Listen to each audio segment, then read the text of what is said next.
jërë ngeen jëfati mbokki téléspectateurs yi nga xamante ni yéen a ngi suivre di ñu bàyyi xel ci Khelcom Matin TV Leeri TV Infoweb TV xibaaru màggal la ci gën a fës. Au 18 Safar, brille, déverse ta providence sur toute la communauté. xibaaru màggal li ci gën a fës bokk na ci directeur général bu Sonatel daal nay ñëw ci diwaanu Touba Serigne Bassirou Mbacké Abdoul Khader daal na koy dalal moom itam jot na yëkkati ay kàddu xam leen ni nag dina yokk fiilu réseau bi ba itam benn jafe-jafe du am ci màggalu ko Touba dañuy daal di fekki ki nga xamante ni moom moo di Serigne Fallou Yaali mu nga fa woon daan ñuy yëkkati xibaar yi nga xam ne jot na faa am. ak mbégte la ñu am fii yegg si ñëw fii ak ànd ak suñu délégation Sonatel waaye tamit délégation Kirène ak sama xarit nii Alexandre Alcantara DG Kirène comme nuñ ko di defee rek dañ ñëwoon pour ziar xalif bi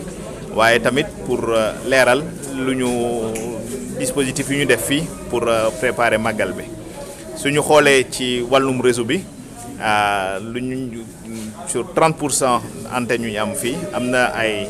travaux yu ñu fa def pour renforcer capacité bi tenir compte tamit changement yu ñu gis ci urbanisation Touba mu meloon ne dafa amoon ay immeubles yu dem ba tiim suñu antennes yooyu ñu war leen yëkkatiwaat wala déplacer waaye tamit ci gox-goxaan yu wër Touba nga xam ne taalibe yi ñëw tamit sanc fa toog pour màggal bi am na 28 antennes yu bees yoo xam ne def nañ ko foofu ngir gox yooyu ma léegi mun a am réseau bu jàppandal lépp lu wàllu daal tamit ci yeneen composante réseau yi yokk nañ capacité yi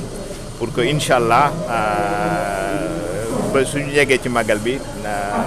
trafic bu mun a écoulé wu de façon correcte avec une très bonne qualité de service ci wàllum nag partenariat bu ñu am ak comité d'organisation bi fësal nañ ko ren tamit lépp lu ci wàllu moyen de communication yu ñu laajte woon dans le cadre à travers les CRD mettre nañ ko à disposition am na espace presse tamit comme nuñ koy defee bu ñu leen jéggal yéen taskatu xibaar yi foofu di ngeen fa fekk moyens yoo xam ne dina leen permettre ngeen def seen liggéey ay moyens de communication aussi yu ñu def foofu et pour vraiment daal mu nekk contribution bu ñu indi rek pour que ngeen mun a tas lépp luy xew fi Touba taalibe yoo xam ne yàlla def ne mënuñu ñëw nekk fi Sénégal wala nekk mbirum réew mun ci jot di leen gërëm di leen sant vraiment ci partenariat bu ñu am di wax ne nag ren peut-être luñ ci yokk rek moo daan gannaaw luñ daan def ak suñu partenaire Kirène bu ñuy jàppale muy ñuy xam ne dañuy indi fii ay butéelu ndox yu ñuy distribuer pour taalibe yi dans les différentes familles 220 000 bouteilles ren tamit dañ ci yokk 50 bâches d'eau ñu yaakaar ne loolu dina jàppale comité d'organisation bi pour que jàppale naan ci distribution eau potable ci quartier Touba yëpp. yaatal fibre bi ak 5G bi. muy waaw loolu tamit lu bees la yaatal fibre bi sax mun nañu wax ne commencé woon nañ ko daaw waaye lépp lu mat ci suñ ko xeymee daal 130 kilomètres de fibre lal nañ ko fii Touba ci quartier yi nga xam ne ñu fi nekk nii léegi. comme nuñ koy amee ci yeneen dëkk yi dinañu mun a am offre fibre orange pour mun a am internet bu gaaw et jàppandal 5G tamit xam nga dégg ngeen ne ñu ngi doon nekk ci benn pilote fii ci wàllu pilote boobu fii Touba am na 5 sites yoo xam ne def nañ ko fi yu opérationnel yoo xam ne tamit clients yu am équipement bi dinañu mun a ci màggal bi ñu am jumtukaay yu bees yooyu pour gën a mun tas màggal bu ñuy dund fii. salaamaaleykum. jërëjëf Serigne Fallou Yaali ñu ngi lay jaajëfal bu baax a baax wax ci tailleur yi nga xamante ni ñu ngi waajal màggalu ko Touba mu mel ni Daaru Xuddoos nag ñoo ma fay tey ñoom itam commencé gu ñoo génne gis gan ñi nga xamante ni ñoom ñooy ñawlu si mu mel ni nag jafe-jafe amagul ci liggéey bi ñu ngi commencé indi ñaw yi ndànk-ndànk waaye la ñuy ñaxtu rek di ko ñaawlu mooy yéexaay bi nga xamante ni client ngi dañuy bàyyi ba màggalu ko Touba daal di jub si rek ñu commencé indi seen ay ñaw loolu nag jafe-jafe lay doon ci wàllu liggéey bi. dinañu daal di dem fekk ki nga xamante ni moom moo di Serigne Modou Niang moom tam de woon na fa teewal ñu fa ñu jëli ko reportage. waaw liggéey ñu ngi nuyu waa site bi yëpp ak seen abonné yi leen di seetaan di sant bu baax di sant Serigne Touba liggéey bi nag moom sant rek ndax màggal gi moom xam nga ne day nuru lu jafe ci bitti waaye ñi ci dëkk bi moom dara du jafe ci ñoom ndax ni ñuy xaare màggal gi ak yàgg koo waaj ak namoon ko di ko séentu mbégte moomu day effacé yëpp naqaru fi am ak jafe-jafe yu fi am. waaw wax dëgg yàlla ñu ngi gis suñ bopp bu baax ndax màggal moom xam nga daanaka màggal ak liggéey ñoo ànd surtout nun nag dañ fi ñu fiy féete nga xam ne suñu kilifa gën àndal Sëñ Tuubaa séddee ñu ko muy suñu jëwriñ ci yoonu murit day am ay tari boo xaay da koy def chaque année ci màggal gi ñu nekk ci wàccaay woowu nga xam ne ñaari événement la ñu am moo tax wax dëgg yàlla liggéey moom dañ koy am ba mu doy sëkk wax dëgg yàlla.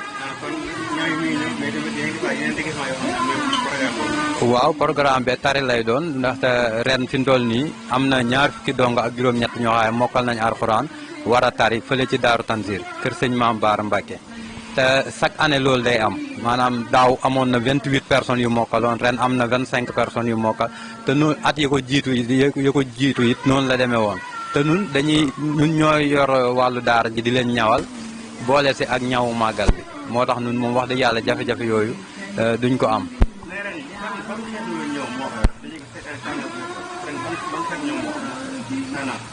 waaw nun de xeetu ñaw bi xew si nun mooy bi xew te du xew bi rek ndax nun dañoo méngoo ak li nga xamante ne bi mooy li nga xam ne Serigne Touba digle na ko bëgg ñu koy laxasaayoo ci dëkk bi Sëñ Basit ku ko seetaan déclaration màggal gi soñña na ci solub Touba wax na ci waa Touba ni ñu war a solo comportement bi nga war a am nga xam ne nit ku fi romboon tey su la gisee rek du laajte ndax murit nga wala déet ngay xam ne exactement murit nga mooy bàyyi son bu yi turki njaareem yi yooyu daal mooy yi gën a xew te du xew yi sax nag daanaka lu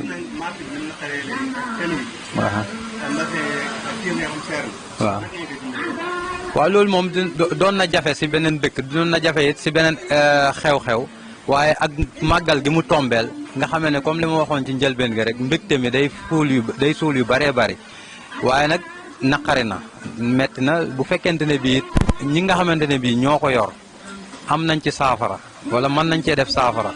ñu dimbali ñu ci def si saafara ndax metti na xam nga loo xamante da nga ko daan jënd tey ay 4500 5000 nga dem ba léegi nga koy jënd ay 8000 10000 loolu moom ku nekk xam na ne jafe na te it ci côté yëpp la maanaam côté boo laal te ñaw moom yokkut ñaw yokkul liñ daan fay ñaw moom la ñuy fay ba tey kon waaw mën nañ ne yëf yi yokku na ba pare ñaw yokkut waaw. déedéet loolu moom amul ndax maanaam lépp a yokk ba mu des ñaw waaw lépp a yokk Sénégal moom lépp a yokk ba mu des ñaw tibb suuf tax yokk na fii mooy xidmatul xadim Couture waa kër sëñ Maam Baara Mbacke waaw kay sant nañ bu baax jaajëf. jaajëfal ko bu baax a baax Serigne Modou Niang mu mel ni nag dañuy waxaat ci li nga xamante ni moom moo di ministre bois yi moom itam daal dina ñuy waajal màggalu Touba mu mel ni nag ñi nga xam ne ñooy defar commande yi ñoom itam jot nañu commencé di installé wu waaye tamit liggéey bi macha allah amul benn jafe-jafe mu mel ni ne sunu naataangoo ki nga xamante ni moom moo di Serigne Fallou Yaly demoon na teewal ñu foofu le ñu jël ko reportage. ñu bàyyi xel ñu ngi fii si Darou Khoudoss ba tey ñu dend ak ministre yi ñu ngi siyaar bu baax sëñ bi. waaw ñoo delloo ziar lépp jàmm sant yàlla bu baax kay. événement bi waaw neex rek gars yi fi ne bu guddi di liggéey normal waaw liggéey rafet macha allah. non dañuy jël lu ma liggéey rek après mu dem si. waaw màggal ak ma demal noonu nag màggal gisee moom gars yi dañuy liggéeyal moo tax xaw ñu xaw guddee pour mën a satisfaire client yi quoi. kii bant moom seer na seer na lool sax waaw seer na ma diggee moom wàññi ko na baax loolu ci ñun moom waaw ci gars yi. jaajëfal ko bu baax a baax Serigne Fallou Yaly ñu ngi koy gërëm bu baax a baax ba tey wax ci xibaar yi ba tey mu mel ni dem beeg dikk bi daal nay commencé di saturé ci biir dëkk bii di Touba Mbacké ak li ko wër mu mel ni nag gan ñi ñu ngi commencé di ñëw ndànk. waaw feete tur bi naka la. Alpha Sow. Alpha Sow. waaw. da nga màggal si. waaw dama màggal si. yan jafe-jafe nga am ci yoon bi. yoon bi macha allah tane na macha allah léegi nii de ma ñëw fii tane na macha allah moom. waaw. nii wàll la ñu jugee fii côté ñoom Momar Sarr lañ jugee ñëw fii. waaw déedéet Momar Sarr lañ jugee ñëw fii waaw. Momar Sarr bi ginnaaw Louga. waaw. ah parce que macha allah seerul moom 3500 daal lañ passé foofu ba ñëw fii. da ngaa teel a ñëw ngir waajal. waaw damaa teel a ñëw samedi bi nañu teel a ñëw nii. waaw bu bàyyi woo ko commencé xam ngay commencé ñëw. affaire bi xatoon na trop waaw ay nu xatoon na trop man bii tey lañu mos a ñëw Touba. ci samedi lañu mos a ñëw Touba. wante man moom mos a ñëw Touba tey sant naa sunu borom maa ngi sant yàlla nii. wante dama bëggoon ñëw Touba wante yàlla indi na ma ba Touba wante macha allah kontaan naa Serigne Touba waaw kontaan na sunu borom kontaan na Serigne Touba moom macha allah maa ngi sant bokk Serigne Touba yëpp ku bëgg Serigne Touba yëpp maa ngi ko sant ak ñu bëgg Serigne Fallu yëpp maa ngi ko sant. ndànk waaye tamit juróogul jafe-jafe loolu nag li ko waral moo di ndox mi nga xamante ni bari na lool ci dëkk bi waaye tamit ñi nga xamante ni ñoom ñoo di Touba ca kanam gis nañu ñu amal li nga xamante ni moom moo di sëkk yenn mbedd yi nga xamante ni ñoom ñoo nekk ci biir dëkk bi di Touba mbokk yi lii moo nekkoon li gën a fës ci xibaar yi ñu jaaxleelu lu ñu fàttali li ci gënoon a fës. xibaar yi la ci gënoon a fës Serigne Bassirou Mbacké Abdou Khadre daal nay dalloo ki nga xamante ni moom moo di daal di dalal ki nga xam ne mooy directeur général bu Sonatel daal nay ñëw ci biir dëkk bii di Touba daal fi amal ab doxob nemeeku Serigne Bassirou Mbacké Abdou Khadre daal na koy dalal waxtaan ak moom mu xam le ni nag dina yokku fii réseau bi dégg ngeen ko ci biir xibaar yi nu mu yaatoo xibaar yi ba tey fële ca Daaru Xuddoos téyeere fa nekk ñoom itam mu mel ni ay jafe-jafe commencé gut am ci liggéey bi ñi ngi commencé indi liggéey bi ndànk-ndànk dem ngeen fa ak Serigne Modou Niang teewaloon nañ fa bu Leeri TV mbokk yi xibaar yi waxoon nañ ci ministre bois yi nga xamante ni ñoom itam jamono ji ñu ngi jotagun seen ay li nga xamante clients yi ñu ngi amal seen ay commande mu mel ni liggéey bi xatagul lool bari itam ñoom itam jotagut am ay jafe-jafe yoo xamante ni commencé naa am ci liggéey bi mbokk yi lii moo nekkoon li gën a fës ci xibaar yi ci Xelcom Maté TV Leeri TV ak Infoweb TV jaajëfal nañu leen bu baax ci xibaaru màggal jox leen dëj dajee ci beneen heure ci beneen waxtu ci journal li màggal jërë ngeen jëf